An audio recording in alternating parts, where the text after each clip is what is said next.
Hey everyone, welcome back to the show. Today, we're talking about something super important, how big life events can affect your 401k retirement plan.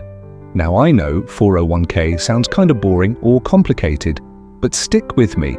I promise it's really useful stuff. Think of your 401k like your personal money garden, and life events are the weather changes that affect how you take care of it.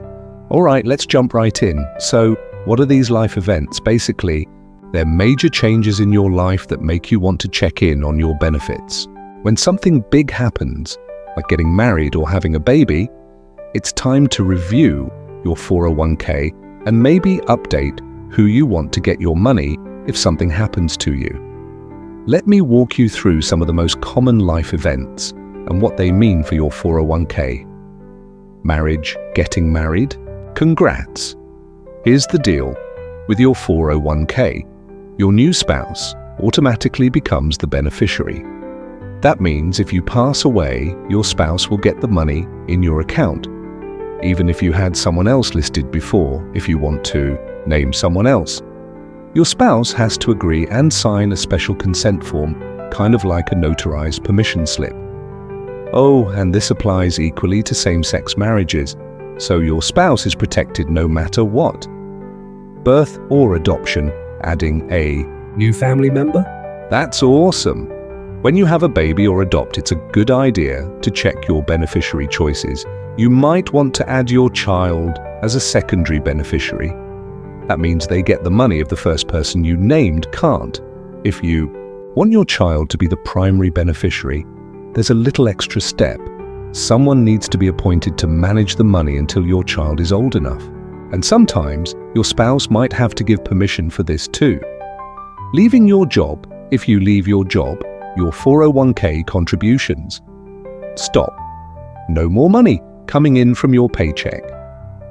But if you took a loan from your 401k, make sure you understand how payments work.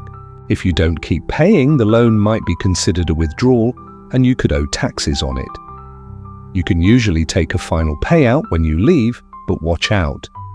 There might be rules about that, and sometimes small balances get cashed out automatically. Taking a leave of absence. If you're taking a break from work, like for health or family reasons, your plan might have rules about whether you keep contributing to your 401k or have to pause. You might still need to pay back any loans, and there could be limits on what you can do with your account while you're on leave. Divorce or legal separation. Divorce is tough, and it's super important to update your 401k beneficiary information when this happens.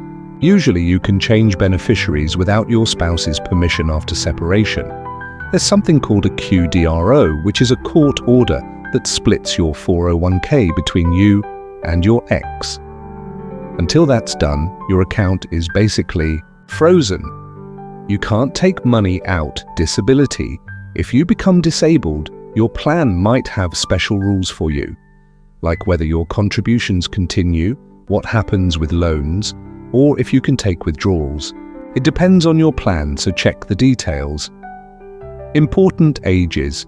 There are a few ages that come with special rules. Age 50, you can start putting in extra money to catch up on savings, usually up to $6,000 more per year. Age 55, if you leave your job after turning 55, you can take money out without the usual early withdrawal penalty.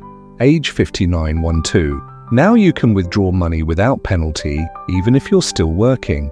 Plus, you can access Roth and pre-tax contributions without a hardship. Age 70, 1.2. Once you hit this age and have left your job, you have to start taking minimum withdrawals from your 401k every year. This is called a required minimum distribution, or RMD retirement.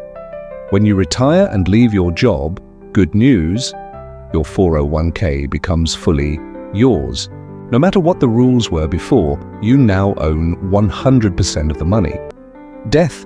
If the worst happens and you pass away, your 401k is fully vested, meaning your beneficiaries get all the money. The plan will have steps to help your spouse or other beneficiaries access the funds. So, there you have it. Life changes and your 401k should keep up with you. Whenever you go through something big, marriage, kids, job changes, or birthdays that matter, take a moment to check your plan. Make sure your beneficiary info is up to date and that you understand what your plan lets you do. That way, your money garden stays healthy and you and your loved ones stay protected. Thanks for hanging out with me today. If you found this helpful, don't forget to subscribe and share it with a friend who might need it. Catch you next time.